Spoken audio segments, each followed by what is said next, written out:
Okay, so my transmission is shot, but I'm a talking car for crying out loud. Think what you're doing here. This video is brought to you by Squarespace.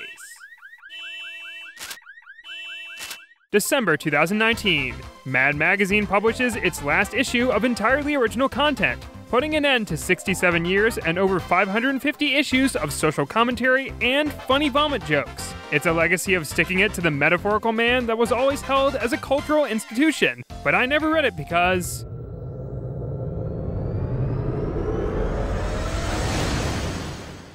Wait, why didn't I read it? Anywho, Mad also had quite the legacy in animation. The first attempt to bring the publication to television came in 1973, when ABC ordered a failed pilot that will become the Mad Magazine Special. It's a little slower and subdued compared to what we're looking at today, but it's got the same snarky and satirical tone, as well as a level of detail that wasn't too common in many cartoons from that era. Time to get dry and ready for Teddy Boy. First we take out the little rubber dolly. Honestly, Edna, don't you think you're spoiling that duck a little?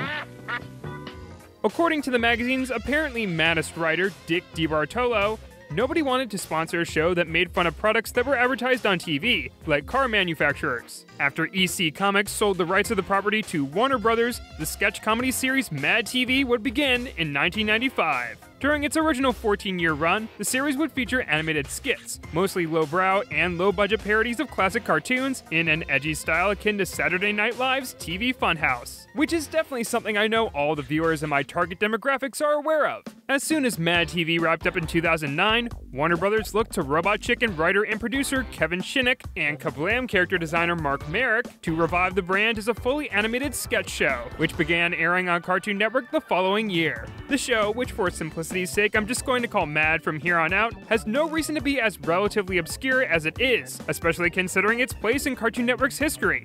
It premiered alongside Regular Show and was surrounded by decade-defining classics, and even a few well-regarded reboots from its studio. However, the appeal for all those shows were the characters or story, and you don't really get that with a sketch comedy series. I'm not tuning in to see the winner of Spy vs. Spy or hear what funny breaking news the anchor is going to interrupt this program with. Its reliability on topical references for the majority of each episode didn't help its identity much either. Episodes are bookended by skits that parody or mash up movies, followed by TV shows. This is unlike Robot Chicken, which had less of a set format, but had a more simple focus of just making fun of various toys and cartoons. In an interview with Shinnick, he talked about how mashing up two different entities prevented the parodies from becoming dated, with him citing Dark Knight at the Museum as an example. That sounds good in theory, except for the fact that they aren't making Night at the Museum movies anymore. The formula for most of these combine one recent and one classic property, but that means that most people won't get all of the references. The Two Broke Powerpuff Girls skit has a lot of specific references to the original PPG, even having two of the voice actors reprise their roles. Why did we take these jobs?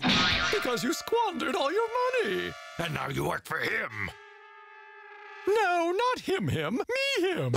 Oh, that never gets easy. I appreciate these details now, but some of it flew over my head in 2012 before I watched the old show. The modern subjects used in these parodies also haven't held up too well, since most of the media they used was only relevant when the episode was produced, like a skit where the Thundercats fight internet trolls. Actually, that idea has held up pretty well, now that I say it out loud. Hey, wait a minute. Stuff like Dog with a Blog has unfortunately not made much of a long-term cultural impact. And what did stick around was often the focus of 3 or 4 different parodies. So I hope you like iCarly, Justin Bieber, and the Avengers. Since most of the animation was produced in-house at Warner Brothers or at a different studio within the country, the turnaround time for production was only 6 to 8 weeks, making it easy for the creative team to insert anything that was relevant at the time. Kevin Shinnick did all of the scratch audio to make this process go smoothly, which is probably why his voice is everywhere in the show, especially early on. We now return you to your regularly scheduled program. That doesn't even make sense. It's K-Stew's Beef Stew, coming back into relevance this fall. He's always so dramatic. Through attempting to tackle a topic while it was still relevant, a lot of the parodies are only surface level. Some skits are based on a decent pun and nothing else. Occasionally, you get a winning combination that takes advantage of the contrast between its two subjects, like the trendy but admittedly funny Twice-School musical, or the serious takes on childhood icons in Mouse MD. Can we fix it? Oh, actually, no. We're gonna have to amputate.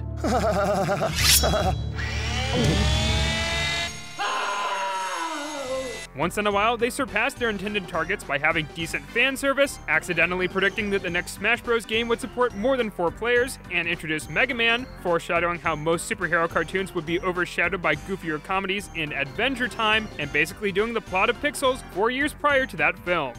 A mediocre Mad parody usually doesn't have anything to say about what it's bringing together, but a truly terrible Mad parody feels like it was only made for people whose existence transcends time. The number of the series' viewers who have seen both the Iron Lady and the Iron Giant is probably shockingly slim, even more so than those who get this one reference to an early 90s Sonic cartoon. The average 6 to 11-year-old is not going to get your Al Pacino references when his most recent appearance at the time was in Jack and Jill. What's my name? Dunkachino! It's a whole new game. Dunkachino! You want creamy goodness? I'm your friend.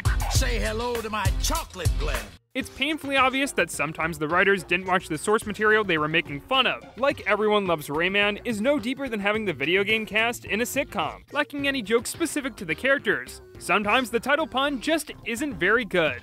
By changing one letter in 2.5 Men, it suddenly becomes a Narnia parody. It sounds kind of clever, but then gets weaker the more you think about it, like a joke from an animation reviewer on YouTube. They've got just as many unnecessary hot takes as well.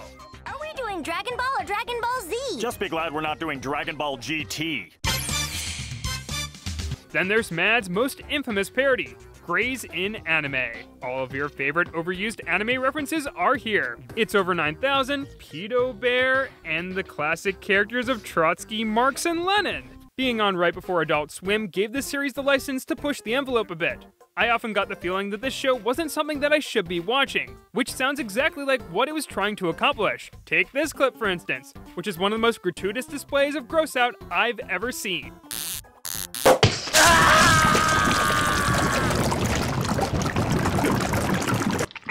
Yes, I do have no shame in showing you that. What emphasized that feeling was how the parody skits looked. A mishmash of 2D, CGI, and photoshopped images. For these, the writing came first and the visuals came second. And considering the extremely brief production cycle, the necessity to make everything legally distinct, and that most of the assets here were only ever used once, I can almost forgive how amateurish it looks, even if it is the element of Mad that has held up the worst. I often wondered what some of these skits would have looked like with snappier animation, but contrary to the structure of this video, Mad has a lot more to offer beyond its parodies. Half of each episode contains a grab bag of skits, ranging from 6 to 60 seconds in length. There's gags, TV promos, and infomercials, and most of these are hit or miss. Sometimes it's just a car that farts and has the words "fart car" written on its side. But other times it's able to do a specific parody that works because it doesn't have to be a mashup. I especially liked when a fictional character would advertise one of their items like it's a real product. And the animation in these bits tended to have more variety in medium and simply be of a higher quality. These sections felt like mini animation festivals, and even showcased the work of animation industry talent before they hit it big, like Jorge Gutierrez, Darren Nefsey, Ciro Nelli, and Annie Soriano. Mad magazine artist Tom Richmond and Sergio Aragones also assisted with some of the designs, and while the formers didn't quite lend itself to animation, the latters helped the show feel like it brought the magazine to life. Transitions between skits visually resemble a page turn, with the paper occasionally being torn to show off a very brief gag, which are the equivalent to Aragones' notorious margin doodles. There's also a tribute to the magazine's fold-ins with the credits, where the screen folds in on itself at the end of each episode. These original episodes were broadcast separately from the credits, so they all ended with an awkward fade. It would have been nice if Cartoon Network still aired the full credits of their programming instead of doing them in split screen at the time, but that's not an error on the fault of the show. Despite ultimately being an advertisement for the magazine, Mad stood on its own, opting instead to have content that was inspired by its source material, with the exception of key features like snappy answers to stupid questions and Spy vs. Spy, which took on a great stop-motion look after Season 1. Even their mascot, Alfred E. Newman, was relegated to only Where's Waldo-like cameos. I respect the ambition of the creative team behind this, especially with it being one of the few animated sketch shows out there. It's just a shame that the shows sometimes stooped to humor that was too topical, disgusting, or of the lowest common denominator. You could argue that the magazine had these same qualities, but that was only made to circulate for a few months. Animation, on the other hand, is built to last, and in that sense, I don't think this was the best approach for an adaptation like this. Mad has a lot to offer if you're patient enough to sit through the repetitive format, but after watching the first episode, I felt like I had seen enough. Nowadays, this series is a relic of the recent past.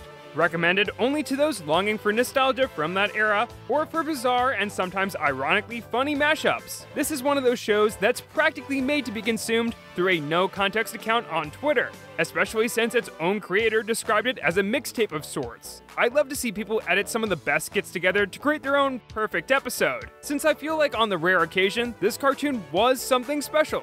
It was, however, a very rare occasion. That's what she said. Man, Wolverine's humor sure is cutting edge. Just like the technology of today's sponsor, Squarespace. If you want to create a personalized webpage to present your projects, Squarespace has you covered. There's dozens of highly customizable templates available from the start without any additional charges or surprise fees. You don't even need graphic design or programming skills to use any of the features. I especially like how you can bring in content from social media like YouTube, Twitter, and Instagram with ease. It can help create a level of consistency that's very useful in launching your brand. Head over to squarespace.com to set up your site with a free trial, and when it's all ready to launch, go to squarespace.com/NICKtendo to save 10% off of your first purchase of a website or domain using the code NICKtendo.